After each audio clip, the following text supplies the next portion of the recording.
반갑습니다. 밖에 비도 오는데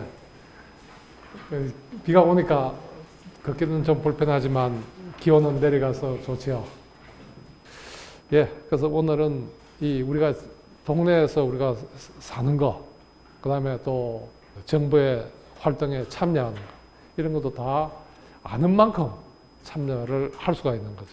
그런 의미에서 오늘 이 지방 자치분권대학, 자치분권대학은 어떤 그런 참여를 위한 어떤 능력을 갖추기 위한 그런 의미에서 중요한 의미를 갖는 게 아닌가 이렇게 생각하고, 이게 이제 여러 지방들이 이 컨소시엄을 형성해 가지고 이런 자치분권대학을 기획을 하고 또 이 구청마다 또 이렇게 특색 있게 꾸며가는, 거기에도 상당히 의미가 있다 이렇게 봐집니다. 이제 왜 지방분권을 해야 되는가, 또 요즘 이제 헌법 개정 논의가 많이 있죠. 그래서 지난 대통령 선거 때 모든 후보자들, 그러니까 이제 원내 정당이 공천한 모든 후보자들이 내년 지방선거 때 개헌을 하겠다 이런 얘기를 했고, 지금 대통령께서도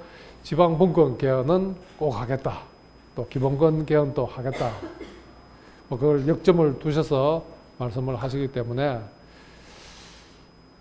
되었으면 좋겠는데 이게 또 그렇게 쉽지가 않습니다.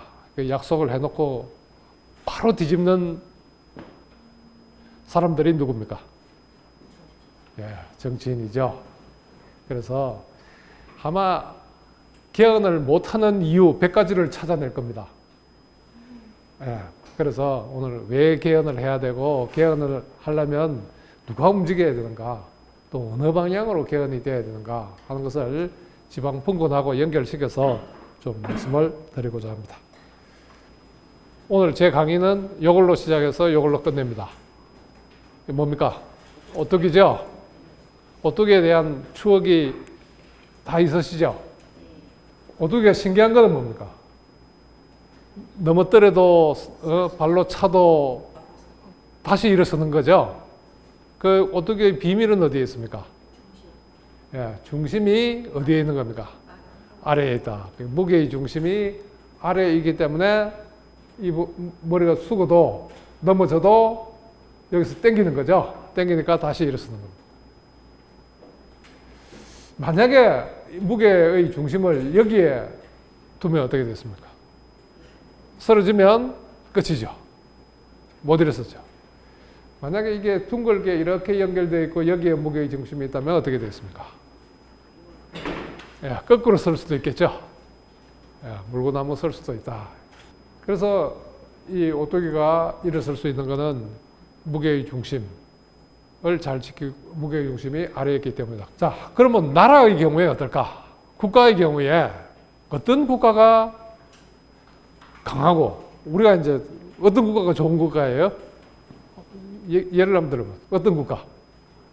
권력의 중심이 밑에 국민한테 너무 정답을 말씀하셔요. 우리가 그건 정답이고요. 어떤 국가를 우리는 원합니까?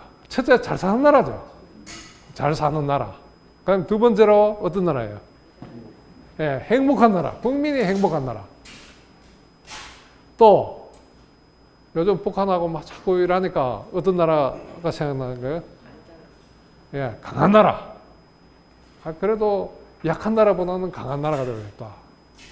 이런 우리가 바람직한 국가로 내세우는 잘 사는 국가, 번영하는 국가, 경제가 발전하는 국가, 그 다음에 국민이 행복한 국가, 강한 국가가 되려면 어떻게 해야 되는가?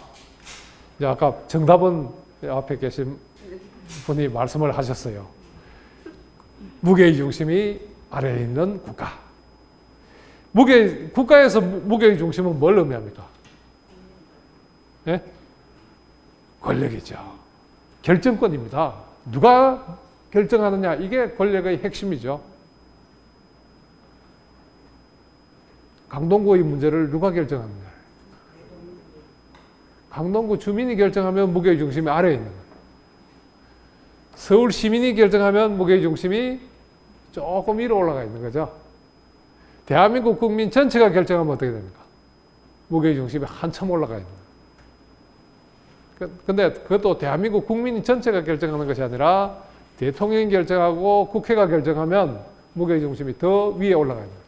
그런 나라는 이 대통령에게 변고가 생긴다, 국회에 변고가 생긴다, 위험해질 수 있다. 그래서 여기에 아래에 있다 하는 것은 뭘 의미합니까? 아래에 있다 하는 것은 어디에 있다는 겁니까? 결정권이 어디에 있다는 거죠? 예, 국민과 주민과 지방에 있다.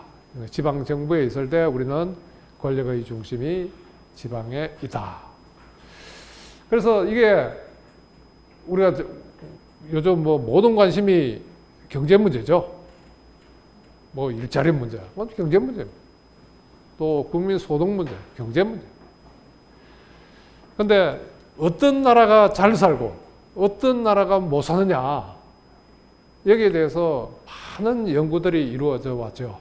그래서 어떤 사람은 지리적 요건이, 지리적 위치가 이 나라의 운명을 결정한다, 이런 주장도 있고, 또 문화가 결정한다, 이런 주장도 있고, 뭐 여러 주장들이 있지만, 최근에 그 에스 모글루와 그 로빈슨이라는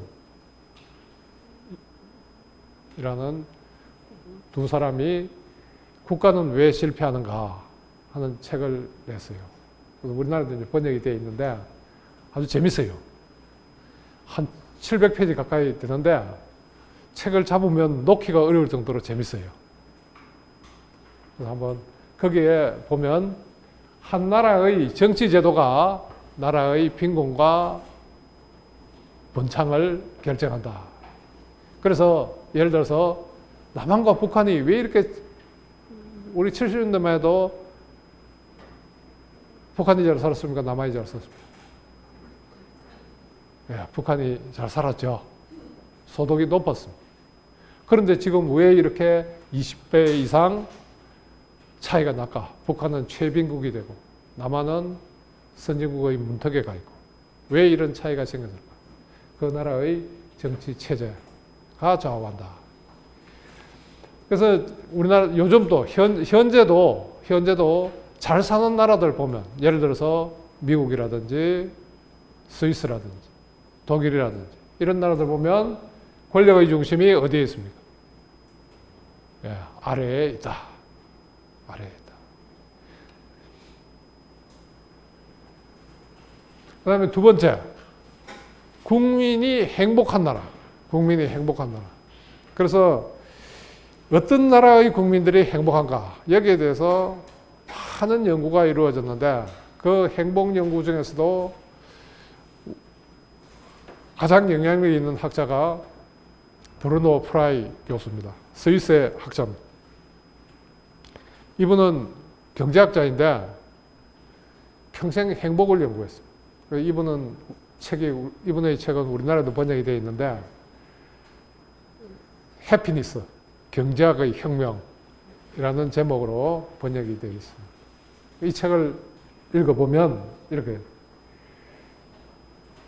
다른 여건이 같다면 지방 분권이 많이 된 나라일수록, 그 다음에 직접 민주주의를 많이 실시하는 나라일수록 행복이 증가된다. 행복 지수가 높아진다. 그래서 예를 들어서 이렇게 그 스위스 내부에서도, 아까 스위스 얘기가 나왔는데, 스위스 내부에서도 이 주민투표 내지 국민투표를 많이 실시하는 지역이 있고 적게 실시하는 지역이 있습니다. 예를 들어서 프랑스 지역, 프랑스 언어를 쓰는 지역에는 직접 민주주의가 뭐 발달하긴 했지만 덜 발달됐어요. 독일어권이 이 직접 민주주의가 많이 도입돼 있어요. 그래서 직접 민주주의를 많이 실시하지 않는 불어권의 제네바에 살던 사람이 직접 민주주의를 많이 실시하는 바젤시로 이사를 가는 것만으로도 행복 지수가 10%가 올라간다. 뭐 그런 얘기를 했습니다. 자, 국민이 행복한 나라가 되기 위해서도 권력의 중심을 아래로 보내야 되겠다. 지방과 국민과 주민에게로 보내야 되겠다 하는 얘기죠. 그 다음에 어떤 나라가 강하냐? 어떤 나라가 강하냐? 그런데 이 유명한 일화가 있습니다. 그 세계 최강의 군사력을 자랑하는 히틀러가 조그마한 나라인 스위스를 침공하려고. 그랬더니 스위스는 영세 중립국이죠. 그런데 영세 중립국인데 단서가 하나 있습니다. 그냥 중립국이 힘없는 중립국이 아니고 무장 중립국입니다. 무장 중립국. 그래서 상비군이 없어요. 상비군이 없지만 군사력이 매우 강한 나라. 강한 나라. 그럼 어떻게 그게 유지되냐? 위기가 오면 스위스는 장군을 임명합니다. 평소에는 장군이 없어요. 군대가 없으니까. 그러면 장군을 임명하면 장군이 전쟁에 관련된 모든 권한을 행사를 합니다. 첫 번째 해야 될 게 뭐겠습니까? 군대를 만들어야죠. 그래서 군대를 조직하는데 히틀러가 스위스를 침공하려고 하자 장군을 임명하고 장군이 민병대를 소집합니다. 48시간 안에 70만 대군이 형성합니다. 그래서 히틀러를 향해서 이렇게 얘기를 합니다. 우리가 당신들을 이길 수는 없다. 그러나 우리는 알프스 산 중턱으로 들어가서 땅굴을 파고 끝까지 저항하겠다. 그러면 당신들도 한 20만은 죽을 것이다. 이렇게 하니까 히틀러가 스위스를 먹어도 이득은 크지 않고 한 20만 정도 병력이 손상된다는 게 괜히 허풍은 아닌 것 같다. 왜? 스위스는 평소에 군사훈련을 받죠. 모든 국민들이 군사훈련을 받습니다. 그리고 그림 같은 아름다운 언덕의 집에는 뭐가 있습니까? 대포가 들어있습니다. 그런 이 애국심이 어디서 나오느냐? 그게 바로 국민투표, 주민투표 이런 걸 통해서 이 나라의 중대사, 이 지방의 중대사는 우리 주민이 결정합니다. 이 나라는 우리가 만든 나라다. 그렇기 때문에 우리가 지켜야 된다. 즉 우리가 국가다 하는 의식이 형성이 됩니다. 그런 애국심으로 뭉쳐진 나라가 정말 강한 나라다. 그래서 강한 나라를 만들기 위해서도 결정을 아래에서 이루도록 해야 된다. 그래서 이것이 오늘 제가 말씀드리려는 얘기의 시작이고 끝입니다. 예, 우리 대한민국은 최빈국에서 세계가 부르고 하는 기적의 나라로 갔다가 다시 요즘 어떻게 되고 있습니까? 예, 절망의 나라로 가고 있는 거예요. 최근에 이게 나라냐 하는 말이 등장했죠. 세월호 집회에서 등장하더니 지난번 촛불 시위에는 집회 때마다 이런 구호가 등장을 했다. 그럼 왜 이게 나라냐 이런 말이 등장을 했겠냐. 대체로 뭐 이런 이유들 때문이 아니겠느냐. 국가가 해야 될 일을 못한다. 국가가 해결해야 될 문제를 해결하지 못하니까 그렇다. 또 국가가 있어야 될 자리에 국가가 없다. 뭐 대표적인 것이 세월호 사건. 세월호 사건. 이건 정말 우리 가슴 아픈 일이죠. 대통령이 한 명의 희생자도 없도록 하라 했는데 그 말이 있고 난 다음에 한 명도 구조하지 못하는 사태가 일어났다. 진도 어민들은 이 승객들을 구조하기 위해서 현장에 출동했는데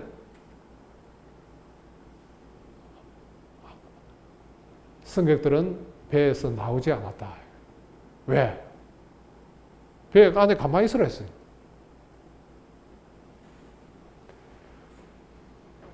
그래서 진도 오민들이 현장에 출동해가지고 자기들끼리 무선을 연락합니다. 이 배에 수백 명의 승객이 탔다 하는데, 밖으로 나와야 구조할 거 아니냐. 이런 얘기를 동료들끼리 하고 합니다. 왜 그러냐? 이 선장에게 승객을 탈출시키라고 명령해야 될 경찰이 현장에 갔는데, 이 경찰들의 관심은 뭡니까? 승객을 구조하는 게 아니에요. 뭘 해야 됩니까? 중앙정부에 보고를 해야 됩니다. 보고를 하고 지시를 기다려야 됩니다. 보고를 하고 지시를 기다리라고 현장에 출동했음에도 불구하고 승객 구조는 뒷전이었다.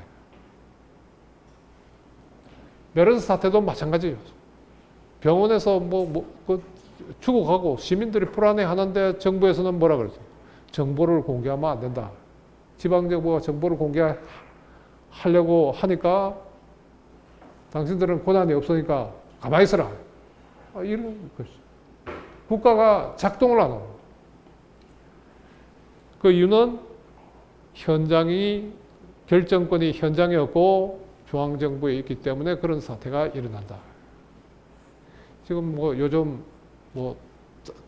그 살충제 달걀, 또 가습기, 이런 것 보면 우리는 흔히 사고가 나고 위기가 오면 국가가 나서기를 요구하죠. 대통령 나와라, 장관 나와라 하지만 그 사람들 맡겨놓으면 일이 해결이 안 된다.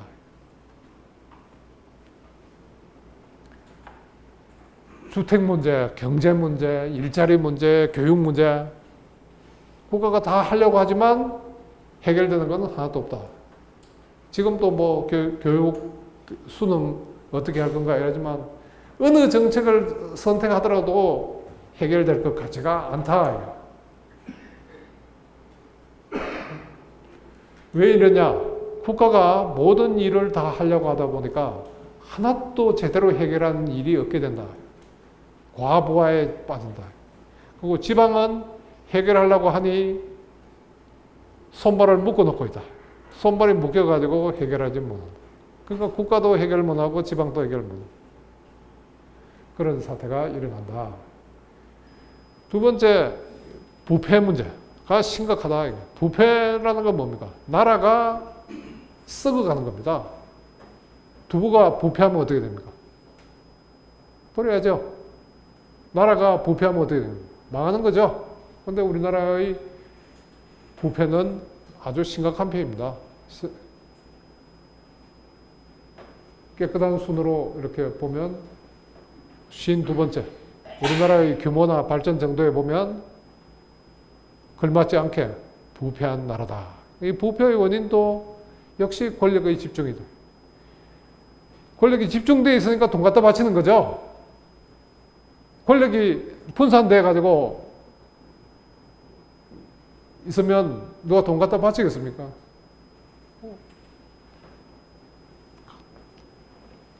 받은 돈보다 더 많은 것을 베풀어 줄 권력을 가지고 있으니까 부패가 난무하게 되는 거죠. 그래서 이미 100여 년 전에 이 영국의 정치가, 이거 정치평론가인 그 액턴경은 모든 권력은 부패하는 경향이 있다. 절대 권력은 절대로 부패한다. 우리한테 많이 알려진 말을 그때 했던 겁니다. 우리나라에서도 이 말을 참 즐겨 쓴 분이 있죠. 누굽니까? 예. 김영삼 총재가 이 말씀을 집회 때마다 거의 빼놓지 않고 썼습니다. 그런데 이분이 대통령이 되고 나서는 한 번도 안 썼습니다. 그래서 그때 나온 말이 뭐냐? 문민 독재다. 이런 말이 나왔죠. 결국은 어떻게 됐습니까? 아들이 감옥에 가는 그런 사태로 이어졌습니다. 그 후에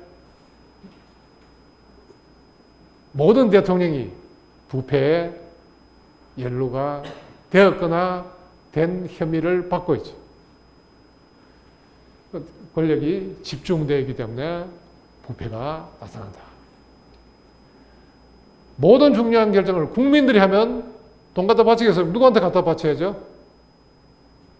갖다 바칠 사람이 없잖아요.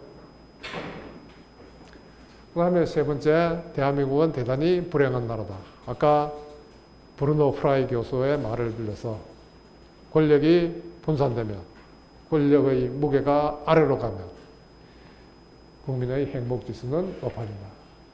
왜 그러냐? 국민이 좀 불행해도요, 우리가 나서면 된다. 이런 생각을 가지고 있으면 국민들은 그렇게 답답하지 않을 거예요. 근데 국민들이 야, 우리가 하는 일마다 되는 게 없다. 이러면 어떤 거예요? 무력감에 빠지고 불행, 행복이라는 건 뭡니까? 주관적인 만족감이죠. 근데 하는 일마다 되는 게 없는데 행복하겠어요? 그래도 우리가 나서면 뭔가 이루어지고 문제가 해결되고 이럴 때 국민들은 성취감을 느끼고 행복감을 느끼는 거예요. 국민의 불행. 이것도 역시 권력의 집중의 원인이 있더라. 그 다음에 대한민국이 갈등이 대단히 심각한 나라입니다. 어느 정도냐? OECD 국가에서 두 번째로 갈등이 심각한 나라. 가장 갈등이 심각한 나라, OECD 국가 중에 가장 심각한 나라는 터키입니다. 그런데 터키는 이유가 있어요. 종교 분쟁, 민족 분쟁 이런 게 심각합니다. 그런데 우리나라는 그런 게 전혀 없습니다. 참 기적처럼 느껴지는 게 대한민국은 종교가 많죠. 근데 종교 때문에 뭐 갈등하고 뭐 이런 거 없잖아요. 그게 참 기적입니다. 프랑스 사람들이 이 관용, 톨레랑스 이런 걸 외쳐 샀지만 이 종교 때문에 얼마나 많은 사람을 죽이고 죽었습니까? 그게 관용의 정신이 없으니까 톨레랑스라는 말을 만들어가지고 우리 좀 관용을 베풀자 이렇게 하는 거예요. 우리는 그런 말 없어도 이 종교 간에 이런 거 갈등 상당히 뭐 조금씩은 있죠. 그러나 표면화되지 않고 있습니다. 민족 문제 없죠. 언어 문제 없죠. 그럼에도 불구하고 왜 갈등이 이렇게 심각하냐? 이 갈등을 돈으로 계산하면 1년에 82조 내지 246조다.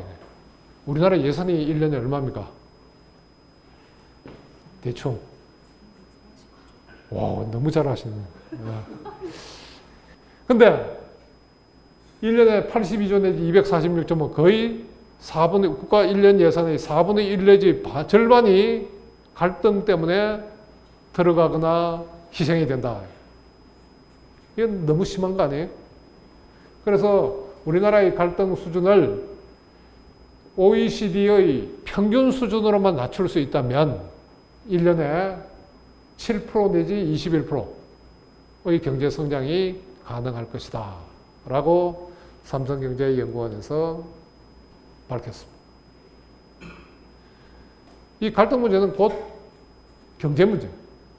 근데 누가 이렇게 갈등을 만들었습니까? 너무나 잘하시. 예. 원래는 정치인들이 역할이 뭡니까? 갈등을 해결하는 게 정치인들이죠. 근데 우리나라 정치인들은 어떻게 된 셈인지 작은 갈등은 크게 만들고 없는 갈등도 만들어냅니다. 왜 그러죠? 그렇게 안 하면 안 되게 돼 있어요. 왜? 우리나라의 정치 구조가 권력이 집중되어 있기 때문에 승자가 모든 걸 차지하는 대통령이 당선되면 모든 권력을 갖습니다. 지면 모든 걸 잃습니다. 그럼 어떻게 하겠어요? 죽자 살자 싸우겠죠. 사생결단입니다. 우리나라의 정치는요, 정치가 아닙니다. 저거는 완전히 살육 행위하고 똑같습니다. 진 편에서는 다음 선거를 위해서 선거 다음 날부터 이긴 자의 발목을 잡습니다. 그래서 국무총리 임명할 때 막 형편없는 사람이다 뭐 이렇게 뜯어가지고 그 다음에 장관 임명할 때 뭐 이런 식으로 하죠. 근데 이게 이번 야당만 그렇게 하고 있습니까? 지난 정부의 야당 똑같이 했잖아요. 그래서 활동을 못하게 발목을 잡는 거죠. 그러면 여당은 가만히 있냐? 야당이 제기하지 못하도록 어떻게 짓밟아 버린. 이게 대한민국의 정치 아닌 정치다. 그게 뭐를 만들었냐? 갈등 정치를 만들어내고 있다. 그래서 정치가 문제다. 하는 이런 말이 나옵니다. 그래서 이런 문제가 원인을 따져보니까 다 권력의 집중에 있더라. 그러면 해법은 뭡니까? 권력을 분산시키자. 권력을 분산. 그래서 이게 분권이라고 볼 수 있습니다. 또 분산시킨다는 건 다른 말로 해서 많은 사람들이 권력을 갖도록 하자는 거예요.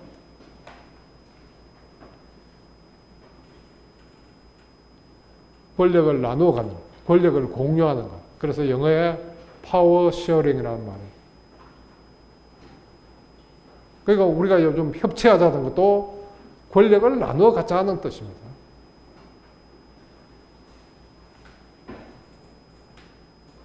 그래서 모든 국민들이 협치하자고 지난번 4.13 국회의원 선거에서 요구를 했는데 이번 정부에 조각하는 걸 보니까 어떻습니까?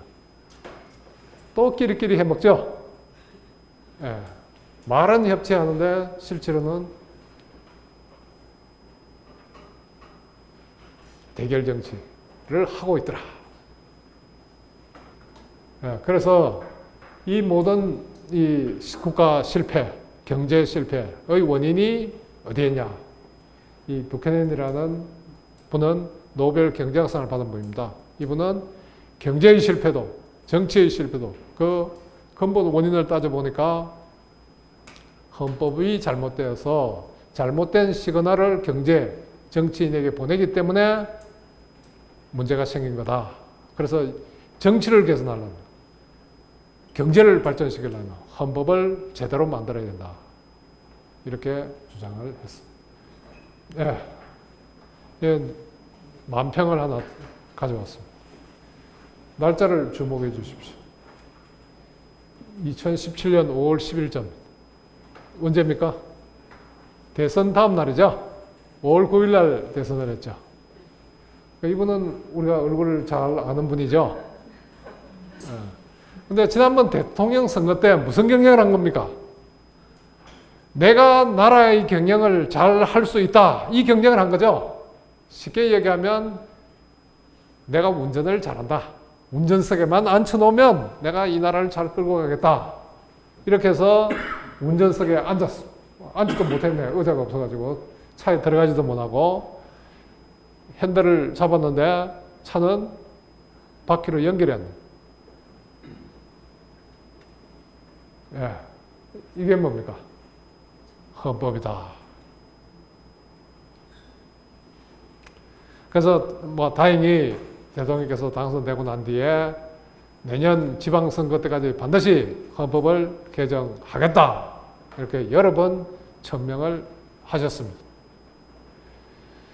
그렇다고 해서 내년까지 개헌이 될 것이라고 기대하면 우리는 너무나 학습이 많이 돼 있죠. 어떻게 할 것인가.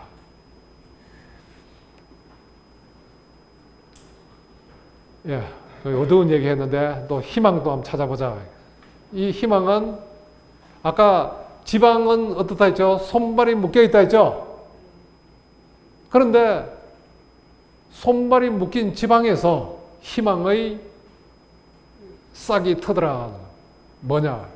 국가가 나서면 안 되던 걸 지방정부가 나서니까 되더라 하는 그런 여러 가지 사례들을 만들어낸 거예요. 많은 분들은 이렇게 얘기합니다. 지방자치하고 난 뒤에 뭐 달라진 거 뭐 있노? 똑같잖아. 이러지만 우리 주변의 환경은 엄청나게 변했죠. 동네마다 산책로가 쾌적하게 들어서기 시작하고, 일단 이제 구청에 들어오면 예전에는 창구 조그마한 데서 왜 왔어요 이러다가 요즘은 들어와서 두리번 하면 공무원이 뛰어나오죠. 어떻게 오셨습니까? 네, 벌써 완전히 달라졌잖아요. 실제로 우리 환경의 가장 큰 변화는 뭡니까? 이 화장실의 변화. 그러니까 이 1990년도까지만 하더라도 외국의 한국 관광 책자에 가끔 이런 문구가 쓰입니다. 대한민국의 화장실은 대단히 불길하기 때문에 아침에 밖에 나가기 전에 꼭 호텔에서 용본을 보고 나갈 것. 이렇게 소개가 됐습니다. 실제로 우리 스스로도 이 화장실, 특히 공중 화장실은 정말 가기가 겁이 났죠. 근데 국가가 가만히 있었냐? 중앙정부가 한국 관광의 해 뭐 이런 걸 맞이해서 개선하려고 엄청 노력을 했던 겁니다. 그런데 안 됐잖아요. 그러다가 이 지방자치가 되니까 달라지기 시작. 특히 월드컵을 앞두고 달라지기 시작. 그래서 이 변화의 물결은 수원에서 시작이 됐는데, 수원에서 이제 월드컵을 치러야 되는데, 수원시장이 수원역에 화장실에 탁 가서 문을 열어보니까 이거는 용변 볼 곳이 아니더라 이게. 그래서 결심을 합니다.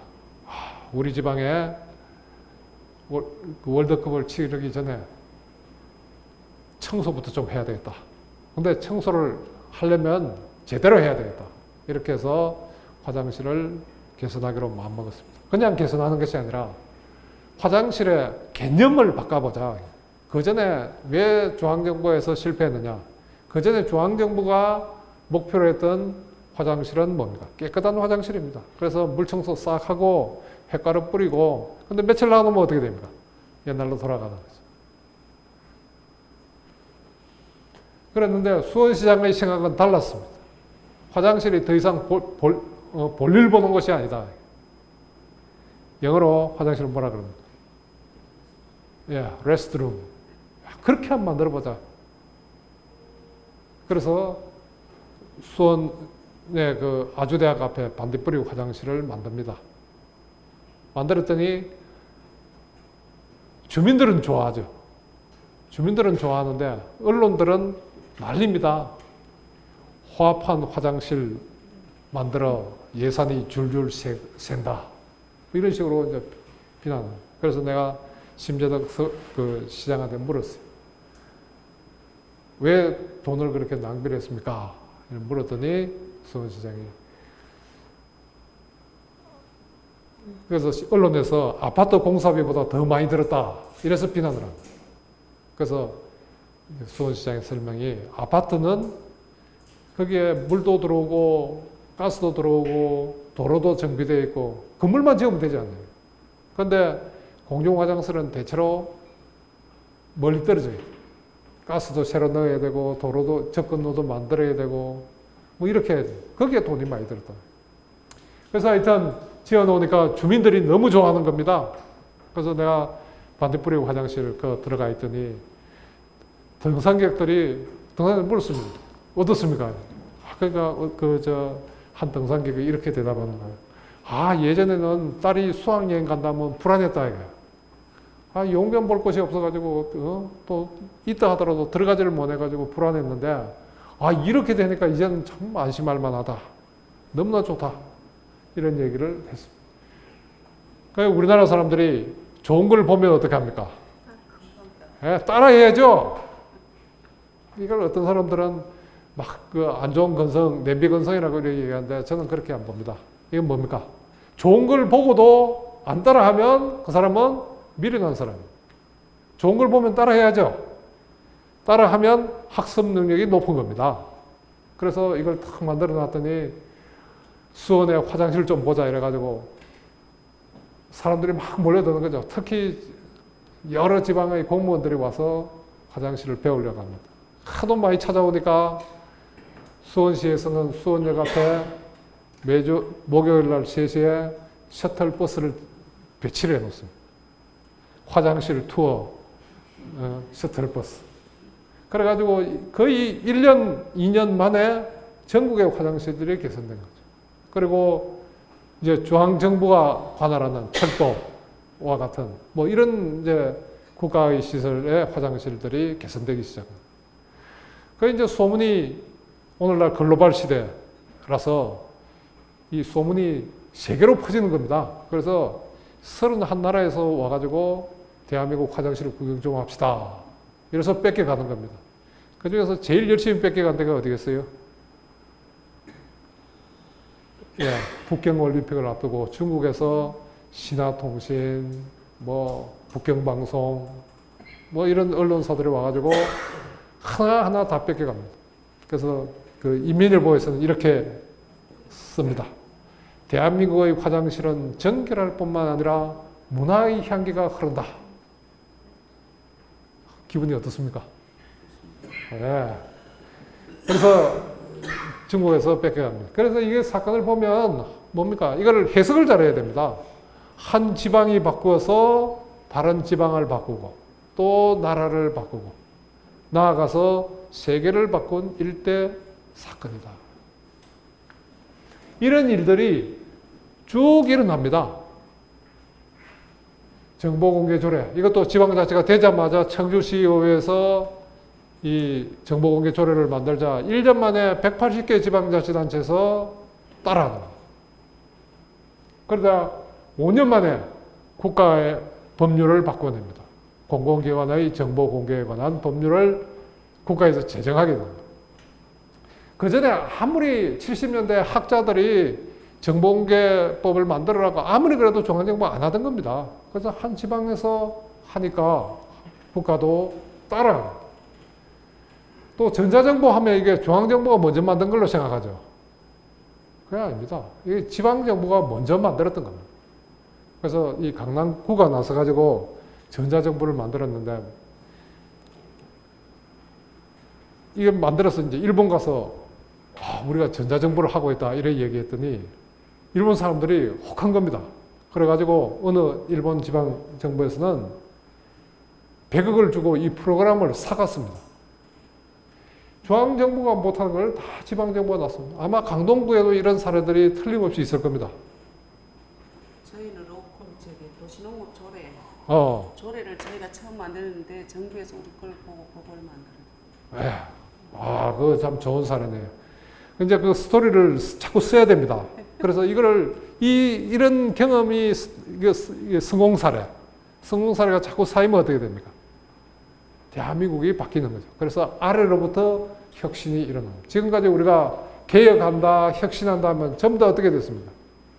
중앙에서 밑으로 지시를 했는데 지방에 내려가면 하나도 안 맞는 거죠. 현장에는 하나도 안 맞습니다.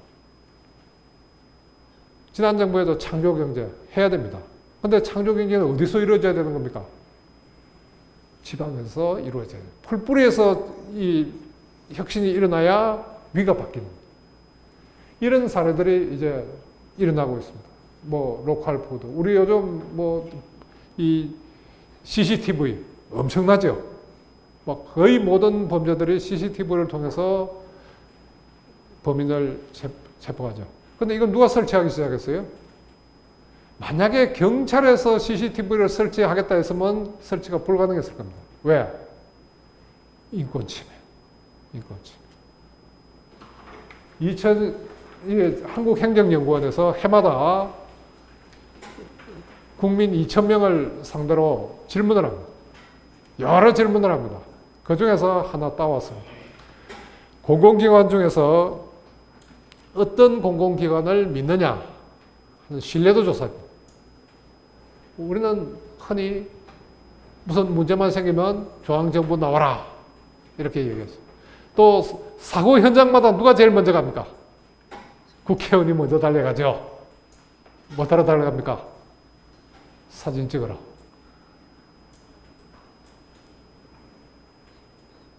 그래서 신뢰도를 조사를 해봤더니 어디가 제일 낮을까요? 예, 우리 알잖아요. 예, 국회가 제일 낮습니다. 약간이라도 믿느냐, 매우 믿는 건 물론이고 약간이라도 믿느냐 했는데 국회에 대해서 물었더니 12.6%만 조금이라도 믿는다 이렇게 대답합니다. 87%는 조금도 안 믿는다 이런 답을 한 겁니다.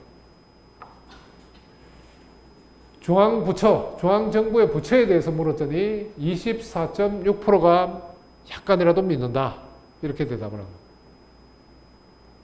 그러면 85%는 약간도 안 믿는다.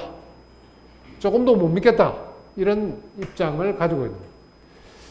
자, 믿을 수 없는 정부라고 매일 신문에 나오는데 지방정부에 대해서는 어떻게 생각하냐 이래 물었더니 41.6%가 조금이라도 믿는다. 이렇게 대답을 했어요. 그 중에서는 제일 신뢰도가 높다. 제일 신뢰도가 높아야 되는 게 법원인데 법원보다 신뢰도가 더 높습니다. 국회에 대해서 2016년대 조사를 보면 한 15.6% 정도 나왔습니다. 여기 한 4% 정도 나고 요 전에 요것은 한 37% 나왔어요. 중앙정부 한 37% 나왔습니다. 그러니까 10몇 프로가 떨어진 거죠. 이거는 국정농단 이전의 자료입니다. 국정농단 자료가 반영되면 중앙정부에 대한 신뢰는 더 떨어질 겁니다. 자, 여기서 물어봅시다. 우리가 일을 누구한테 맡겨야 되냐? 믿는 사람한테 맡겨야 되겠습니까? 믿지 못할 사람에게 맡겨야 되겠습니까? 그래도 믿는 신뢰가 가는 사람한테 맡겨야 되겠죠? 근데 지금 일은 누구한테 맡겨져 있습니까? 못 믿을 사람. 예, 제일 못 믿을 국회에 가장 중요한 일이 많아요. 예, 법률을 만드는 거. 그죠? 도로교통법, 무슨 쓰레기, 무슨, 폐기물 처리법, 우리 일상에 관련된 건 다 국회가 규정하고 있죠. 그 다음에 거기에 또 세부적인 거는 어디서 합니까? 중앙부처에서 하죠. 지방에서 할 수 있는 거는 뭐가 있습니까? 몸으로 떼우는 거. 아까 앞에 성공했다는 이 사례들 보면요. 거의 다 몸으로 떼우는 겁니다. 머리로 하는 거 별로 없어요. 왜? 머리로 하는 건 못하게 막아놨으니까. 자, 그래서 이게 대한민국이 지방은 손발이 묶여있고 중앙정부는 과부하에 걸려있고 국가가 움직이지 않겠죠. 왜? 헌법에 그려놨기 때문입니다. 왜 그런지는 조금 이따가 다시 자세히 설명을 하고요. 그러면 도대체 헌법이란 게 뭐냐? 이게. 요즘 헌법 개정이 문제되는데 헌법이란 게 뭐냐? 나는 이렇게 생각합니다. 헌법이란 정치가 가야 될 방향을 제시하는 내비게이션이다. 이 내비게이션이 잘못되면 내비게이션을 따라 운전을 하면 어떻게 됩니까? 예. 엉뚱한 데 데려다 주는 거죠? 그러면 여기서 묻습니다. 내비게이션은 언제 개정해야죠? 언제 업데이트 해야죠? 예, 지형이 바뀌면 그때마다 해줘야 되는 거죠? 건물이 새로 생겼는데, 도로가 새로 생겼는데, 있던 도로가 없어졌는데, 내비게이션을 업데이트 안 하면 운전자만 골탕 먹는 거죠. 아무리 운전을 잘 해도 안 된다. 근데 그 사이에 우리 사회는 엄청나게 바뀌었습니다. 우리는 87년 헌법이 현행헌법이죠. 87년. 딱 30년 전입니다. 그때 우리는 세계화라는 말을 몰랐습니다. 언제 등장했죠? 김영삼 정부 때 등장했죠. 그 다음에 지식정보사회 이런 건 몰랐습니다.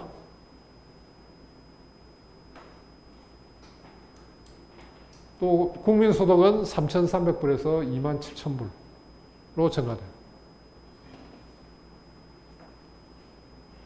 그럼에도 불구하고 우리의 내비게이션은 30년 전의 내비게이션. 자, 그런데 헌법을 바꾸자 하면 많은 국민들이 이런 미신에 빠져 있습니다. 특히 공부를 많이 한 지식인일수록 이런 미신에 더 빠져 있습니다. 뭐냐? 헌법에 무슨 문제가 있냐? 해석만 잘하면 될 거 아니냐? 헌법하고 법률은 다르니까 법률 개정하면 되지. 무슨 헌법을 개정하냐? 제도가 문제냐? 그 운용만 잘하면 되지. 뭐 이런 얘기들을 많이 하죠. 상당히 설득력이 있는 것 같습니다. 그러나 운전을 아무리 잘하는 사람도 옛날 시보레 택시를 몰고 가라. 운전 잘 되겠어요? 옆에는 포르쉐가 있고 요즘 우리나라도 차 잘 나오죠. 그런 아주 좋은 차가 있고 이게 운전을 아무리 잘해도 차가 나쁘면 어떻게 됩니까? 제대로 못 가는 거죠. 그래서 헌법을 자주 바꾸면 안 된다. 언제마다 바꿔야 된다 했죠? 예, 지형 지물이 바뀔 때마다 우리 정치 환경이 바뀔 때마다 바꿔줘야 되는 겁니다. 그럼 다른 나라 사례들을 한번 보자. 우리가 제일 부러워하는 나라들이 이런 나라들이죠. 독일, 스위스, 미국. 일단 잘 사니까. 또 스위스, 미국 정치가 안정되어 있으니까. 또 국민들이 행복하니까. 근데 이 나라들 헌법을 얼마나 자주 바꾸냐? 독일은 1949년에 헌법을 제정을 했는데 우리보다 늦습니다. 60여 차례, 2014년까지 60차례 바꿨다. 근데 이 독일은 헌법이 몇 개가 있습니까? 연방헌법이 하나가 있고 주헌법이 있죠. 16개 주가 있습니다. 16개 헌법, 주헌법이죠. 그럼 17개 헌법이 있습니다. 주헌법도 바뀝니다. 그럼 이런 나라는 1년에 헌법이 몇 번 바뀌냐? 여러 차례 바뀐다. 스위스도 마찬가지예요. 1848년에 국가가 세워져서 150여 차례 개헌을 했다. 여기도 매년 바꾸는 겁니다. 작년에 스위스에 유명한 국민투표가 하나 있었죠. 기본소득 조례. 그래서 모든 국민들한테 성인들에게는 300만 원씩 매월 주겠다.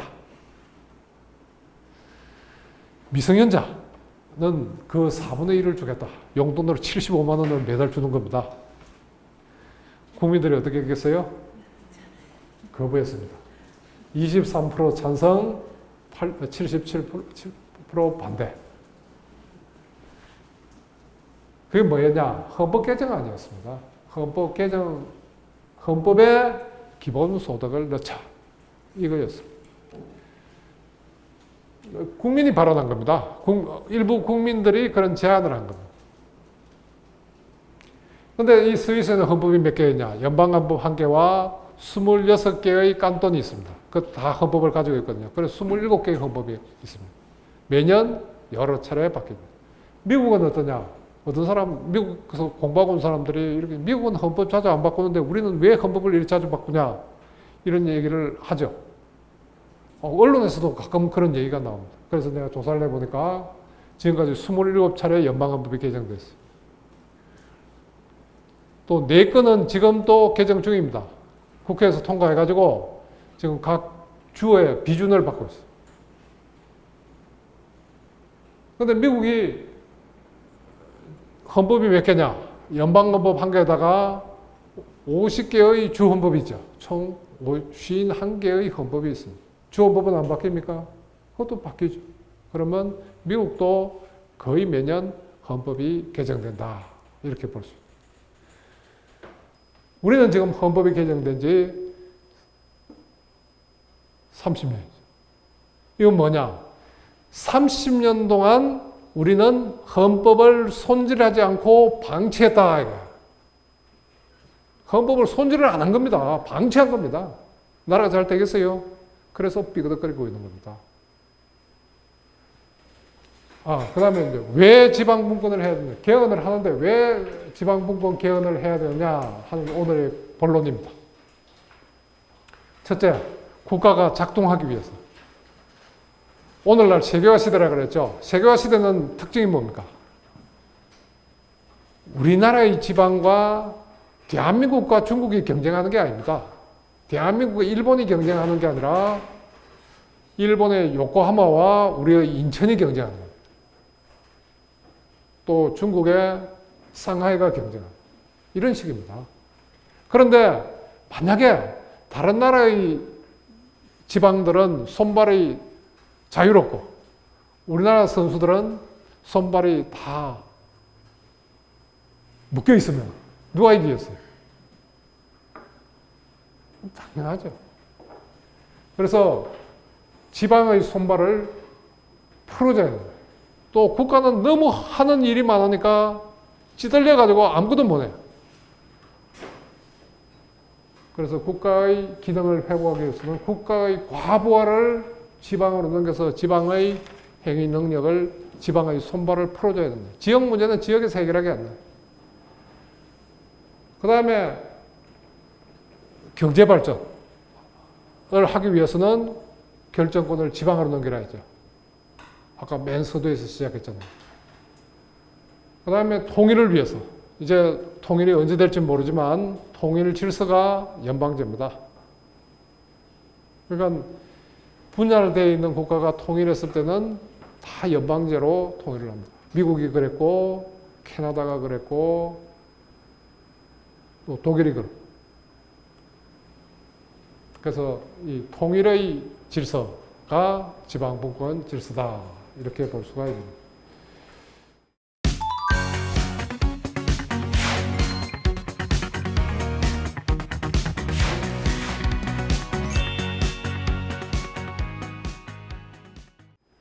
아까 내가 잘 살기 위해서 지방분권을 해야 된다, 이런 얘기를 했죠. 그래서 이쪽으로 많이 갈수록 지방분권이 많이 된 나라입니다. X축은 지방분권 지수, 이쪽은 소득수주입니다. 이건 2009년에 유럽 지역위원회에서 만든 그림입니다. 이 그림은 우리나라에 이 그림을 갖고 있는 사람이 없어요. 제가 어렵게 찾아낸 그림이에요. 그래서 하나의 경향성이 있더라. 지방분권이 많이 된 나라일수록 잘 살더라. 지방분권이 덜 되어 있는 나라일수록 소득 수준이 낮더라. 하나의 경향성을 가지고 있습니다. 그래서 미국, 캐나다, 벨기에, 독일, 여기는 소득 수준이 굉장히 높은 나라죠. 지방분권이 많이 되어 있는 나라다. 근데 이 CH, 이게 문제예요. CH 어느 나라 같아요? 예? 중국! 그래서 많은 분들이 중국이 저렇게 잘 삽니까? 저렇게 많이 분권되어 있습니까? 이렇게 묻습니다. 중국의 국제 이 약어는 뭡니까? CN이죠. 차이나 CN입니다. 이 CH는 어디냐? 이게 스위스입니다. 이상하죠? 스위스는 뭐 S자가 들어가야 되는데 왜 S자가 안 들어가냐? 근데 이 스위스는 공식 언어가 네 개죠. 모든 공문서는 4개 언어로 쓰입니다. 화폐도 4개 언어로 되어 있습니다. 나라 이름도 4개가 있습니다. 근데 외국에 대해서 나라 이름을 사용하는데 4개를 쓸 수는 없잖아요. 그럼 어느 나라 걸 쓸까요? 독일어를 쓸까요? 불어를 쓸까요? 이탈리아어를 쓸까요? 로망시오를 쓸까요? 그러면 다 차별이잖아요. 딴 데서는 기분 나쁘잖아요. 그래서 어느 나라 말도 아닌 글을 찾아보자. 그래서 찾은 게 이겁니다. 뭐겠어요? 유럽의 한자. 동양에는 중국의 한자가 기본이 되어 있죠. 유럽의 한자에 해당되는 게 뭡니까? 라틴어죠. 그래서 스위스는 5개 명칭을 가지고 있습니다. 콘페데라치오 헬베티카. 이게 라틴어입니다. 헬베티카가 스위스를 의미합니다. 콘페데라치오는 연방이라는 뜻입니다. 그래서 스위스 연방을 CH 이렇게 표시합니다. 이 지방 분권에 대해서 가장 강조한 학자 중에 우리나라에 많이 알려진 분이 이 엘빈 토플러입니다. 이 엘빈 토플러는 한국의 정치인들이 제일 사진 찍고 싶어 하는 사람이죠. 그래서 뭐 대통령 선거에 출마한다든가 국회의원에 출마하면 의뢰 이 사람하고 같이 찍은 사진을 이렇게 걸어 놓곤 했습니다. 그 정도로 우리한테 많은 영향을 미쳤던 분입니다. 이분의 선책 중에 기억나는 거 있어요? 70년대부터 우리나라에 많은 책이 이 사람 책 나오면 다 번역되죠. 지금은 돌아가셨습니다. 제3의 물결, 제일 유명한 거죠. 그 다음에 권력의 이동. 최근에 이제 부의 이동. 미래의 충격. 뭐 이런 70년대 미래의 충격, 제3의 물결, 이런 걸로 우리나라에 많이 소개됐고 영향이 컸던 분이죠. 근데 그때 쓰던 미래 예측이 오늘날 거의 다 실현됐죠. 그래서 이분이 2001년에 대한민국을 위한 보고서를 하나 씁니다. 책 제목이 위기를 넘어 21세기 한국의 비전입니다. 이 영문판도 있습니다. 이거는 인터넷에다가 이걸 치면 PDF 파일이 뜹니다. 한번 구해서 한번 읽어보세요. 책도 두껍지도 않아요. 한 100페이지가 안 됩니다. 그래서 이 보고서를 써서 2001년 6월 7일에 김대중 대통령에게 바칩니다. 이 보고서는 이렇게 시작합니다. 대한민국은 지금 선택의 기로에 있다. 그 선택은 모든 한국인뿐만 아니라 향후 수십 년 동안 자손들에게도 영향을 미칠 것이다. 한국인이 스스로 선택하지 않는다면 타인에 의해 선택을 강요받을 것이다. 그 선택은 다름 아닌 종소국가로 남을 것인가 아니면 선도국가로 남을 것인가 하는 것이다. 그 선택은 반드시 조속하게 이루어져야 된다. 시간이 없다는 겁니다. 왜? 다른 나라와 경쟁하기 때문에. 종속국가로 남을 것인가, 선도국가가 될 것인가. 시간과의 싸움입니다. 그런데 이 보고서가 발표된 지 얼마나 됐냐? 벌써 16년이 지났다. 그래서 어떻게 바꿔야 된다 했냐? 중앙집권적인 관료 시스템은 한국의 경제개발 시대, 산업화 과정에는 적절하게 작동할 수 있다. 한강의 기적입니다. 한강의 기적을 만들어낸 게 중앙집권적인 시스템입니다. 하지만 지식정보사회에서는 이러한 시스템은 점점 퇴색해 가고 있다. 작동하지 않는다는 거예요. 그래서 만약에 지금 우리나라의 발전 모델로 70년대의 발전 모델을 가져오면 성공하겠어요? 반드시 필패합니다. 그걸 따라 하려 했던 게 누굽니까? MB정. 박근혜 정부. 발전 모델이 이미 낡은 모델. 그래서 어떻게 해야 되냐? 이제는 혁신이 아래에서 일어나도록 지식정보사회에서는 권력을 아래로 내려보내는 정부의 근본적인 변화가 절실히 요구된다. 정부의 근본적인 변화가 절실히 요구된다. 아까 스위스 얘기를 들었는데 이 스위스의 경제정책은 누가 짜느냐? 다 깐톤 정부 아니면 지방자치단체에서 짭니다. 예를 하나 드리겠습니다. 그 스위스에 추크라는 도시가 있어요. 추크. 예, 인구가 한 13만 정도 되는 깐톤. 국가입니다. 근데 인구가 한 13만 정도. 아주 작은 깐톤입니다. 60년대만 하더라도 스위스의 평균보다도 훨씬 가난한 농촌 지역. 이 지역에 인구가 13만인데 일자리가 몇 개냐? 11만 개입니다. 그 일자리가 어떤 일자리냐? 평균 한 일자리의 소득이 1년에 17만 불입니다.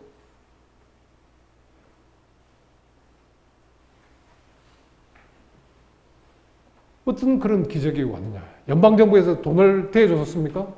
아닙니다. 그래서 내가 축구 시장을 만났습니다. 나는 항상 이런 질문을 합니다. 잘 사는 나라에 가면 왜 잘 삽니까? 스위스에 가면 항상 묻는 게 왜 스위스가 이렇게 잘 사느냐? 또 스위스 지방에 가면 왜 이 지방이 잘 사느냐? 또 다른 지방보다 못 살면 왜 못 사느냐? 이런 건 묻습니다. 근데 그 축구의 기적, 그래서 내가 그 조선일보에 한 2달 전에 칼럼으로 썼습니다. 스위스 축구시의 기적. 축구시의 기적의 비밀은 뭐냐? 세금을 왕창 낮춘 겁니다. 연방정부에서 8.5%의 법인세를 걷는데 주정부에서 법인세를 얼마를 할 거냐는 자율입니다. 보통 다른 지방에서는 8.5% 내지 10%를 걷습니다. 그런데 이 축구에서는 우대 기업에 대해서는 0%, 일반 기업에 대해서까지 합쳐도 법인세가 다른 지방보다 현저히 낮습니다. 기업들이 어떻게 하겠어요? 어느 지방으로 가겠어요? 예, 축구로 몰리는 겁니다. 근데 세금만 낮다고 봅니까? 기업이 들어오면 인프라가 돼야 돼요. 그 인프라를 어떻게 만들 것인가? 특히 교육 인프라 어떻게 만들? 세계적인 기업들이 들어와 있습니다. 누가 났었냐? 지방이 일자리를 누가 만들었냐? 지방이 났습니다. 그런데 우리나라는 일자리 만든다 하면 대통령이 났습니다. 만들 게 마땅치 않으니까 공무원을 늘리겠다. 난 일자리를 만들기를 바라지만 정말 우리 젊은이들한테 일자리를 선물하고 싶지만 공무원을 늘려서 일자리를 만드는 게 지속 가능하겠냐? 지속 가능하겠냐? 예, 아까 왜 이 시스템을 근본적으로 지금 70년대 모델이 왜 작동하지 않느냐? 한강의 기적을 만든 시스템이 왜 지금은 작동을 하지 않느냐? 이때는 뭐냐? 후발주자였습니다. 후발주자의 장점이 하나 있습니다. 정답이 있다는 겁니다. 정답은 뭡니까? 잘 사는 나라 따라하기입니다. 그래서 이거를 경제기업원 관료들이, 엘리트 관료들이 와서 매뉴얼을 만들어 놓고 전국을 일사불란하게 움직여 가면 됩니다. 그죠? 그게 우리 한강 기적의 비밀입니다. 그런데 이제 이 단계에서 우리가 앞을 보니 따라할 데가 별로 없습니다. 이제 정답을 어떻게 해요? 우리 스스로 만들어야 되는 시기가 됐습니다. 정답을 만들려면 어떻게 해야 됩니까? 여러 가지 실험을 해야 됩니다. 실험을 하는데 국가 단위로 하면 실험을 하면 성공하는 게 많겠어요? 실패하는 게 많겠어요? 탄광을 광맥을 찾으려고 탐침을 하는데 찌르는 데마다 나옵니까? 수백 번 찔러가지고 한 군데 성공하는 거죠. 그러면 대박이 되는 거죠. 그것도 마찬가지입니다. 여러 군데서 실패하지만 한 지방에서 성공하면 그게 화장실처럼 전국적으로 퍼집니다. 그래서 국가가 아래로부터의 혁신을 통해서 발전하는 겁니다. 그런데 실패를 하면 어떻게 됩니까? 그 지방만 손해를 보는 거죠. 또 다른 지방에 시그널을 주는 거죠. 이렇게 하니까 안 되겠다. 그런데 국가가 실패하면 전국이 다 실패하는 거예요. 그래서 이제 선발주자가 되는 선도국가가 되려면 어떻게 해야 되느냐? 위험을 분산시켜야 된다. 그래야 실험이 가능해진다. 위험을 분산시키니까 제일 생각나는 게 뭡니까? 주식 투자죠. 주식 투자의 금기사항이 하나 있습니다. 아주 정석은 뭡니까? 나누어서 투자해라. 나누어서 투자해라. 국가의 경영도 위험을 분산시켜야 된다. 그래야 다양한 실험을 하게 되고 지방끼리 경쟁을 하게 함으로써 혁신하게 만든다. 그래서 이제 선발주자의 권력 구조는 지방 분권이다. 지방 분권이라니까 말이 상당히 어렵습니다. 그게 무슨 뜻이냐? 아까도 뭐 단체자치, 무슨 주민자치 이런 말이 나오고 이런. 그래서 나는 이걸 좀 비유적으로 설명해. 우리 집안에 가정에 가구를 어떻게 배치할 것인가? 오늘 저녁에 요리 메뉴를 뭐로 할 거냐? 애들을 어떻게 교육시킬 거냐? 이걸 누가 결정하냐? 각 가정에서 부부가 애들하고 의논해서 결정하면 이게 지방 분권. 이런 문제를 경주이시, 김해, 김씨, 종친에서 결정하면 뭡니까? 그게 중앙집권이다.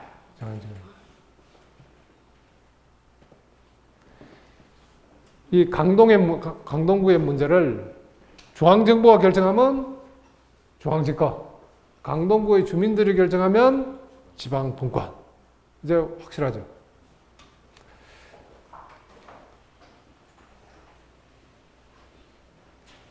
예, 어떻게 해야 되느냐? 정부의 근본적인 변화가 필요하다. 토플러가 얘기했습니다. 근본적인 변화는 뭘 통해서 이루어집니까? 헌법 개정을 통해서 이루어진다.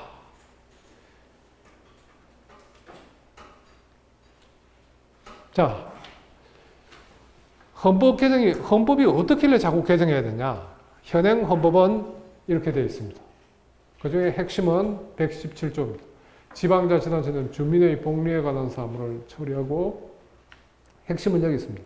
법령의 범위 안에서 자치에 관한 규정을 제정할 수 있다. 법령의 범위 안에서 자치에 관한 규정을 정할 수 있다. 지방의 조직 권한 등등 선거에 대한 것은 뭐로 정한다? 법률로 정한다. 그 다음에 헌법 37조 2항, 헌법 59조 조세는 뭐로 정합니까? 법률로 정한다. 또 국민의 자유와 권리는 뭐로 제한할 수 있습니까? 법률로서 제한할 수 있습니다. 그럼 지방은 뭘 할 수 있냐? 법률의 범위 안에서 법률이 위임하는 경우에만 활동할 수 있다 하는 거죠. 그거를 다른 말로 뒤집으면 뭐냐? 그겁니다. 법률의 범위 안에서 또 법령의 범위 안에서 이걸 또 다른 말이다 이렇게 생각하는 사람들이 있는데, 설명하는 말이 있는데, 이건 법률을 모르는 사람들. 법령의 범위나 법률의 범위나 똑같은 말입니다. 왜? 대통령령이나 총리령은 법률이 위임하면 제정할 수 있잖아요. 위임해서 만들어지는 거는 법률에서 온 거죠. 그래서 법률로 제한할 수 있는 거나 법령으로 제한하는 거나 똑같은 얘기입니다. 법률로만 제한하도록 하자. 그럼 뭐 헌법 75조, 헌법 95조를 폐지하자는 말인데 불가능합니다. 그래서 그건 아니고, 그냥 법률의 우위가 무슨 뜻이냐, 이거. 근데 국회와 중앙정부는 무제한적으로 우리 생활을 규정하고 있죠. 어떤 것든지 다 정할 수 있습니다. 세세한 부분까지 정할 수 있습니다. 그러면 이건 다시 말해서 법률의 범위 안에서 해라는 것은 뭐냐? 지방은 중앙정부가 법령으로 시키는 대로만 해라. 법률을 위반하지 말란 말인데, 그 말은 뒤집으면 시키는 대로만 해라. 시키는 대로만. 그 다음에 기본권 제한이나 법률 제한, 조세 법률주의, 이거는 뭐냐면, 법률에서 시키지 않으면 지방은 가만히 있으라. 움직이면 안 된다. 이 뜻입니다. 우리가 기본권을 제한한다니까 무슨 큰 일인 것처럼 이렇게 생각하는데, 예를 들면 이런 겁니다. 얼마 전에 서울시 의원이 내한테 전화를 했어요. 교수님, 이럴 수가 있습니까? 왜요? 우리 동네에, 아파트 단지에 동네 청년들이 밤마다 모여가지고 소주를 마시고 떠들고 이러니까 주민들이 막 항의가 자꾸 들어옵니다. 그 술만 마시고 떠들고만 가면 좋겠는데, 소주를 마시고 나서 술병을 깨가지고 노래대 던져버릴 거야. 다음날 애들이 노래대 오면 유리지 조각이 밴다.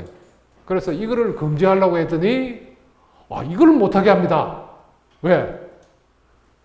술 마실 자유, 행복 추구권, 법률에 위임이 있어야 되잖아요. 위임 국회가 해줍니까? 절대 안 해주죠. 국회는 이런 거 신경 쓸 틈이 없어요.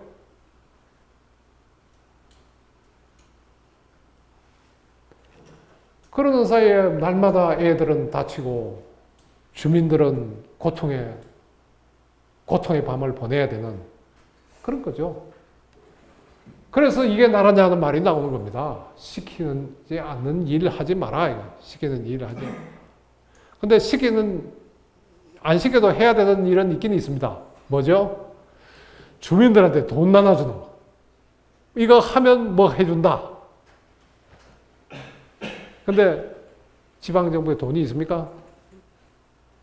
없는 돈 자꾸 쪼개가지고 주민들이 돈 안 주면 안 움직이니까 한편으로는 주민을 타락시키고 한편으로는 지방 재정이 고갈됩니다. 야, 밤에 소주병 안 깨면 돈 줄게. 이게 제대로 된 나라입니까? 돈 받기 위해서 소주병 안 깬다? 그것밖에 할 수 없는 게 지방이에요. 그 다음에 지방의 조직, 아까 우리 부구청장님도 말씀했지만, 지방의 조직을 어떻게 할 거냐, 뭐 부구청장을 몇 명으로 할 거냐, 부시장을 몇 명으로 할 거냐, 이런 거 다 법에 정해져 있다. 그래서 다른 한편으로 보면, 그런데 우리 집에 애들이 시키는 대로만 하고 시키지 않은 일을 안 하면, 시키는 것만 하고 시키는 대로만 하면, 여러분들 자식에 대해서 우리 애 훌륭하다고 이렇게 얘기합니까?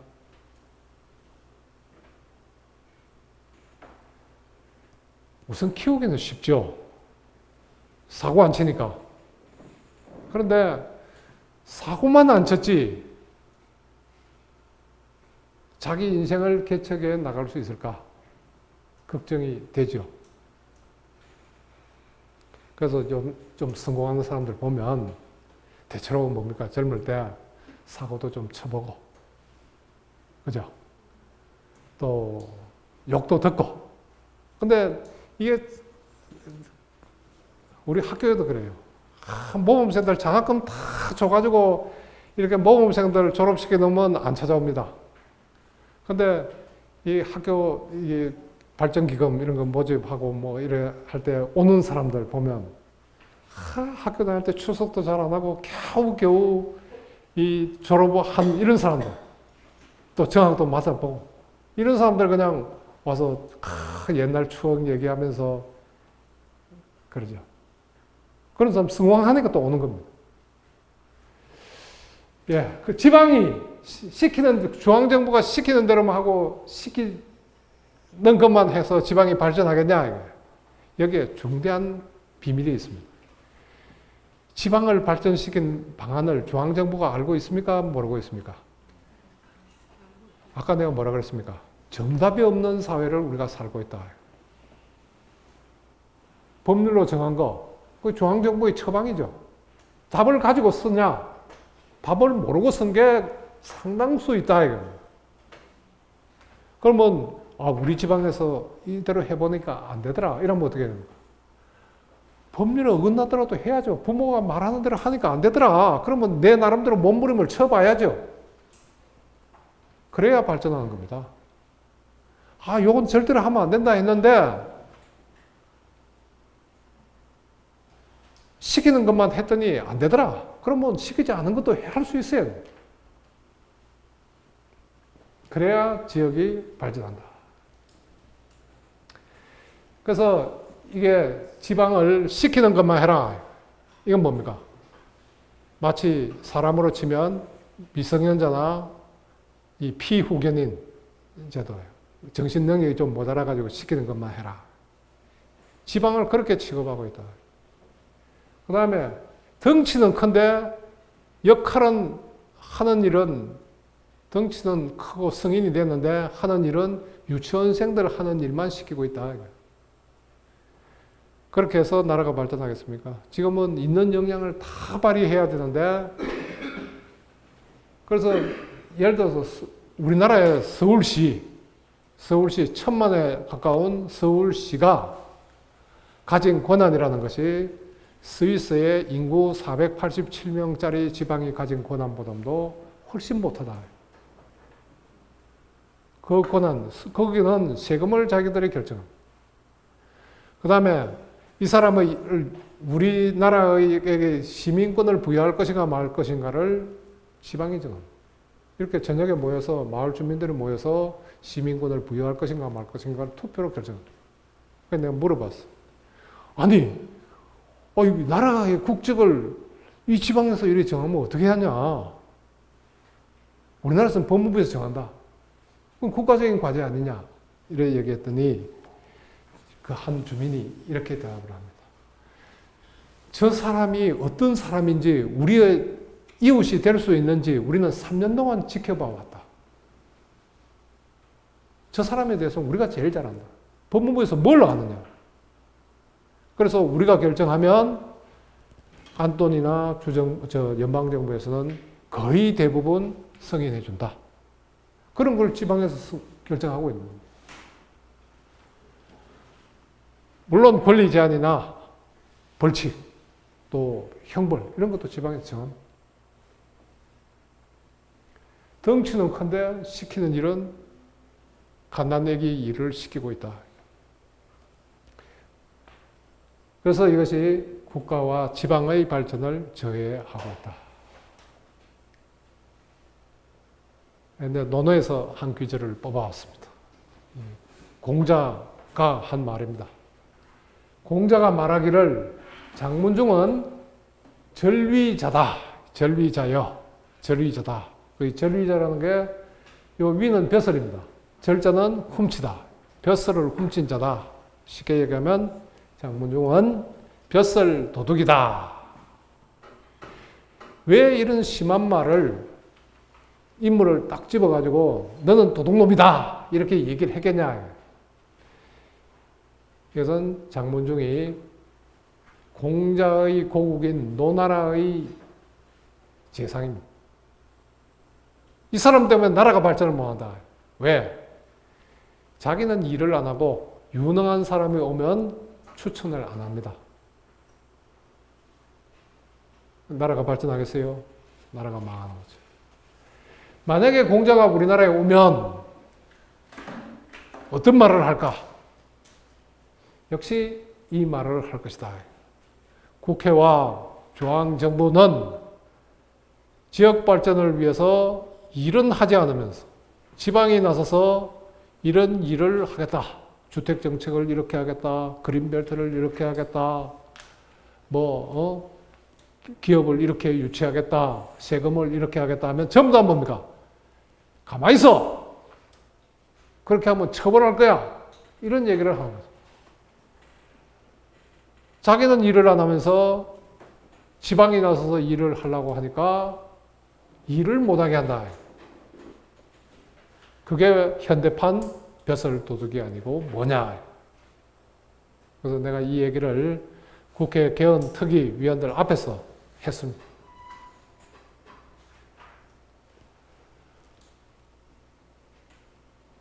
예, 그러면 이제 헌법을 어떤 방향으로 개정해야 될 것인가? 오뚜기형 나라를 만들어야 된다. 무게의 중심, 권력의 중심이 아래에 있는 국가로 가자. 그래서 이런 걸 퍼뜨리려면 말을 잘 만들어야 되는데 나도 이 말을 어떻게 표현할까? 이렇게 했는데 오늘 내가 수첩에 이렇게 적었습니다. 권력의 하방 이동. 라고 적었는데 가슴에 좀 옵니까? 권력의 하방 이동. 그 앞에 수식어를 하나 넣으려고 합니다. 차라리 권력의 국민 이동으로 하면 낫겠네. 아, 그게 핵심입니다. 국민에게로 또 지방에게로.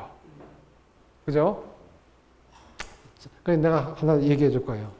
우리 헌법 40조에 이렇게 되어 있습니다. 그 국민에게로 하니까 그렇게 가야 됩니다.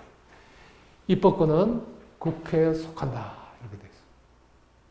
우리 모든 헌법학자들이, 그 유명한 모든 헌법학자들이 여기에 대해서 전혀 의심을 안 합니다.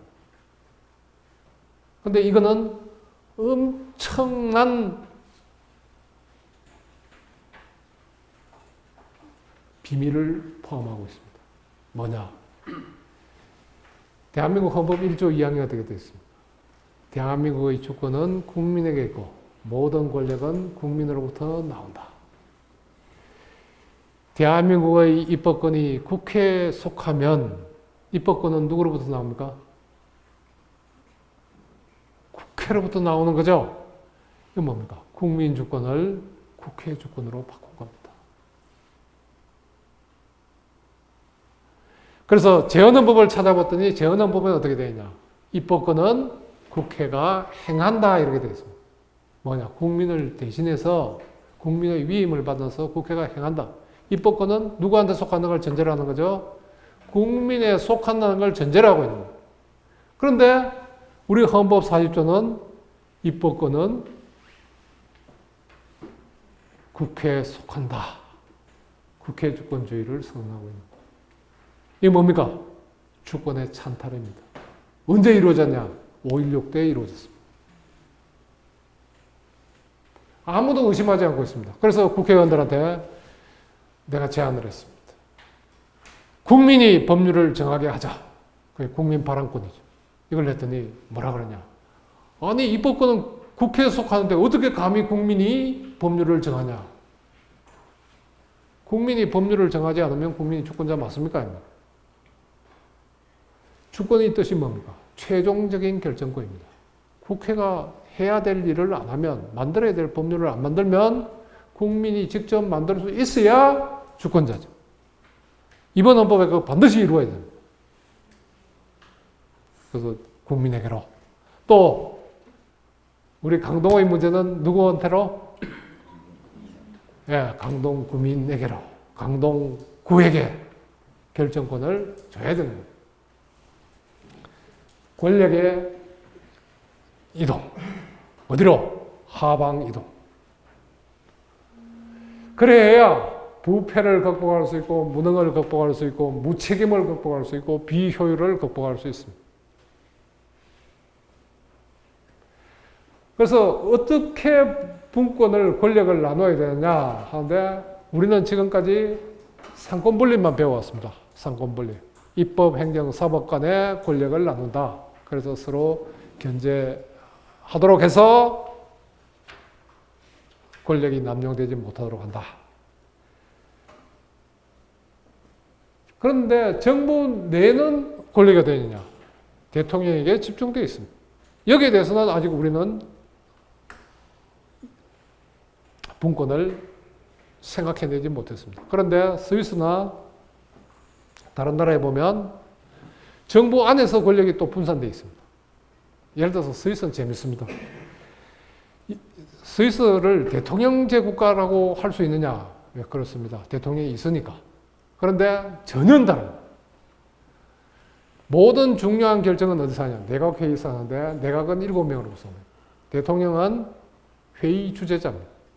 그것도 임기가 길지 않고 1년씩 돌아가면서 모든 것을 7명의 대통령도 그 7명 중에 한 명입니다.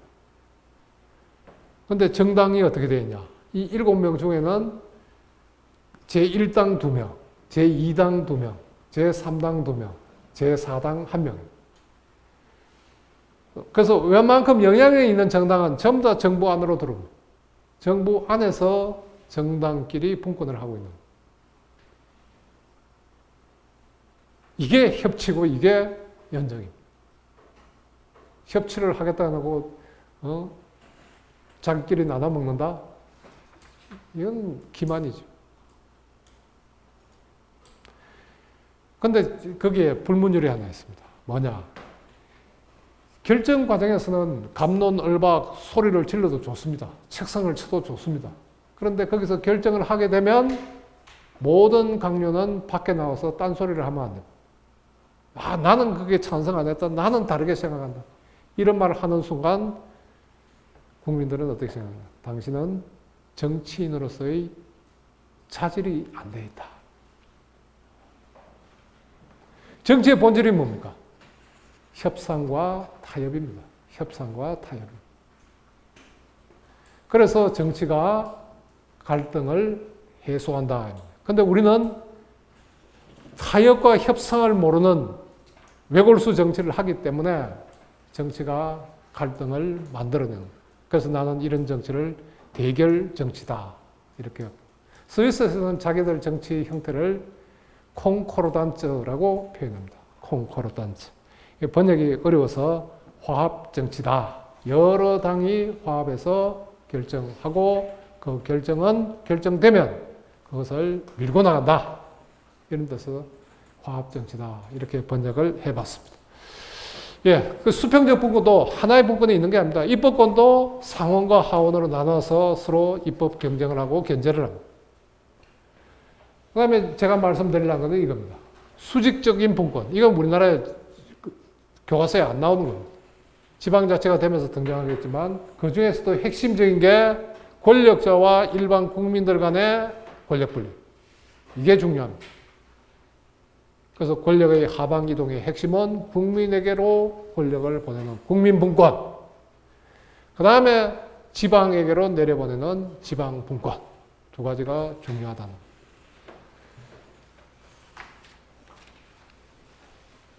예, 그 다음에 보충성의 원칙. 역할 분담을 어떻게 할 거냐? 개인이 할 수 있는 일은 개인이 알아서 하고, 개인이 할 수 없는 일만 공동체가 하되, 공동체 중에서도 주민에 가까운 정부가 먼저 하고, 그래서 구가 먼저 하고, 구가 할 수 없는 일에 대해서만 시가 나서고, 시가 할 수 없는 일에 대해서만 중앙정부가 나서야 된다. 이게 보충성의 원칙. 이거를 헌법에 넣자. 유럽에서는 EU 국가들은 모두 이 원칙을 헌법에 명시하고 있습니다. 왜? EU를 결성하는 조약에서 모든 나라의 헌법에 이 보충성의 원칙을 넣자고 규정을 하고 있기 때문에 요즘은 다 구성국가들은 EU 회원국가들은 다 보충성의 원칙을 헌법에 명시하고 있습니다. 우리도 이게 지방분권 특별법에 나와 있습니다. 근데 이거를 헌법적인 차원에서 보장하는 게 필요하다. 근데 가장 핵심적인 거는, 그 다음에 이제 이겁니다. 국민자치를 보장하는. 나라 차원에서의 국민자치. 지방 차원에서의 자치는 뭡니까? 주민자치죠. 지방의 문제를 주민이 결정한다. 국가의 문제를 최종적으로 국민들이 결정한다. 근데 아까 지방자치의 본질은 뭐라 그랬죠? 지방분권의 본질은 국민과 주민의 관계라 그랬죠. 이 권력을 시장, 군수, 구청장에게 또 시장에게, 도지사에게 주는 것이 아니라 역할을 누구한테 주는 거예요? 주민들에게. 지역 문제에 대해서는 주민들이 결정해라. 그리고 구청장이나 시장은 뭡니까? 주민의 대리인이죠. 주민의 일꾼들입니다. 그래서 최종적인 결정을 주민이 할 수 있도록 해줘야, 즉 주민자치가 되어야 된다. 이걸 헌법에 보장해야 됩니다. 나라 살림도 마찬가지입니다. 최종적인 결정은 국민들이 할 수 있어야 됩니다. 그래서 국민자치라고 부를 수 있다. 그런데 우리나라는 정치적 기본권으로 선거권만 하고 있죠. 그런데 선거에 당선된 사람들이 국민의 뜻에 따라서 결정을 합니까, 안 합니까? 예. 미국의 그라벨이라는 노 정치인이 2009년도에 한국에 옵니다. 한국이야말로 직접민주주의를 도입할 수 있는 가장 여건이 좋은 국가다. 그래서 직접민주주의 도입을 위해서 우리나라는 활동하다가 돌아갔습니다. 노 정치인입니다. 이 사람은 미국에서 직접민주주의를 연방정부 차원에서 도입하려고 노력하고 있는 사람이죠. 지금은 한 80대입니다. 근데 이분이 순천대학에서 강연을 하면서 이렇게 얘기합니다. 이게 상원 의원을 12선 상원 의원입니다. 그래서 한때는 민주당 대통령 예비 후보로 출마를 2007년도에. 내가 하나 고백할 게 있는데 내가 상원 의원으로서 누구를 위해서 일했느냐 고백을 합니다. 첫째로 나는 나와 나의 가족을 위해서 일했다. 그 중에서도 나의 재선을 위해서 가장 역점을 뒀다. 두 번째, 나한테 돈을 대준 사람, 후원자를 위해서 일했다. 세 번째, 그래도 힘이 남으면 내 지역구 주민들을 위해서 일했다. 그래도 여력이 남는다면 국가를 위해서 조금 일했다. 우리나라 국회의원들은 다를까요? 예. 그래서 국민의 대표, 대의자들의 결정에 대해서 그것이 맞지 않다면 국민들은 어떻게 할 수 있어야 됩니까? 비토할 수 있어야 됩니다. NO 할 수 있어야 됩니다. 그게 뭡니까? 국민 투표권. 해서는 안 될 일을 하면 국민이 NO 하는 겁니다. 근데 또 해야 될 일을 안 하는 경우도 있습니다. 예를 들어서 선거법 개정해라 하니까 선거법 개정 절대로 안 합니다. 또 이제 지금 내년에 지방선거죠. 정당 공천 폐지해라. 왜? 정당 공천을 통해서 이 지방을 꽉 틀어잡고 있죠. 요즘 시장 군수, 구청장들 만나고 의원들 만나면 다 이렇게 이 영감이 내년에 출세해 줄 모르겠네. 이 걱정만 하고 있는 겁니다. 주민들은 안중에 없는 거예요. 그래서 정당 공천 폐지하라고 지난 2002년에 문재인 후보, 박근혜 후보가 다 약속했죠. 근데 아무도 안 지켰죠. 해야 할 일을 안 하면 누가 해야 됩니까? 주권자인 국민이 선거법을 개정해서 할 수 있어야 된다. 그래야 주권자다. 그런 의미에서 이번 헌법 개정의 가장 핵심은 지금 국민들이 아까 입법권은 국회에 속한다. 즉 주권을 박탈당하고 있는 거죠. 주권을 회복하기 위해서 국민 결정, 국민 자치권을 회복하는 그게 제일 중요한 겁니다. 그 다음에 두 번째 뭡니까? 지방의 결정권. 우리 강동의 문제는 우리 강동구에서 결정한다. 서울의 문제는 서울시에서 결정한다. 이거를 회복해야 됩니다. 그거를 위해서 가장 중요한 게 뭐냐? 지방의 법률 제정권을 회복하는 겁니다. 우리 지방의 법률은 누가 만드느냐? 우리 지방에서 만든다. 국가는 국가의 법률, 국가 전체의 법률을 만들고 우리 지방에서는 우리 지방의 법률을 만들 수 있어요. 그래야 조세법률주의에 안 걸립니다. 우리 지방의 세금 조례로 만들자니까 그 법률의 위임이 있어야 돼. 위임 없이 못 만든다. 조례를 하기 때문에 그렇습니다. 그런데 이 조례라는 말이 경국대전에서는 모든 행정법규를 합쳐서 조례라 그랬습니다. 지방이 의회에서 만든 이걸만 가리켜서 조례라고 한 적이 없어요. 그런데 어느 순간 마치 아무런 결정권도 없는 지방에서 만드는 게 지방법인 것처럼 오해를 하고 있습니다. 그래서 이제 묻습니다. 왜 지방이 스스로 우리 지방의 세금을 우리가 결정하면 안 되냐? 조세법률주의의 출발은 뭡니까? 대표 없는 과시 없다. 미국에서 나왔죠. 그래서 보스턴 차 사건이 일어나고 미국 독립이 시작된 거죠. 왜? 우리 대표들이 결정한 게 아니다. 자, 우리 지방의 대표는 누굽니까? 강동구의 대표는 누굽니까? 국회입니까? 강동구 의회잖아요. 강동구 의회가 강동구의 구민을 규정할 수 있고, 강동구가 잘못 결정하면 누가 바로잡을 수 있죠? 강동구 주민들이 바로잡을 수 있어요. 그래서 강동구의 법률은 누가 정할 수 있어야 된다? 강동구민과 강동구 의회가 정할 수 있어야 됩니다. 그게 법률입니다. 다른 나라는 다 그렇게 하고 있습니다. 그런데 우리나라는 조례를 정하려면 어떻게 되죠? 법률의 위임이 있어야 된다. 아까 서울시 의회, 어린이 놀이터에 동네 청년들이 술 마시고 떠들고 병을 깨서 버려도 지방에서는 속수무책일 수밖에 없는 그게 현실이다. 그래서는 어떻게? 지방의 손발이 묶여서 활동할 수가 없다. 이제 손발을 풀어주자는 그게 핵심이고, 두 번째가 재정입니다. 재정. 특히 그 중에 중요한 게 과세권도 있지만 선심은 국가에서 베풀고 돈은 지방에서 되게 하는 게 위임사무죠. 그죠? 누리사업. 선심은 대통령 공약에 다 해놓고 돈은 지방이 내라. 그러니까 지방이 쓸 돈이 없는 거죠. 뒤치다거리 합니다. 그래서 위임 사무에 대한 비용은 위임 한 정부에서 부담하도록 하는 게 맞다. 그 다음에 이제 이게 서울 시민들이 반드시 명심해야 되겠습니다. 지방에서 스스로 세금을 걷으면 서울시는 좋지만 왜? 세원이 풍부하니까. 저기 전라남도나 경상남도는 어떻습니까? 세원이 별로 없죠. 그래서 빈익빈 부익부. 그래서 이쪽 지역 사람들은 우리 스스로 세금 매기는 거 싫다. 우리는 국가에서 돈 탓을 한다. 이렇게 얘기해요.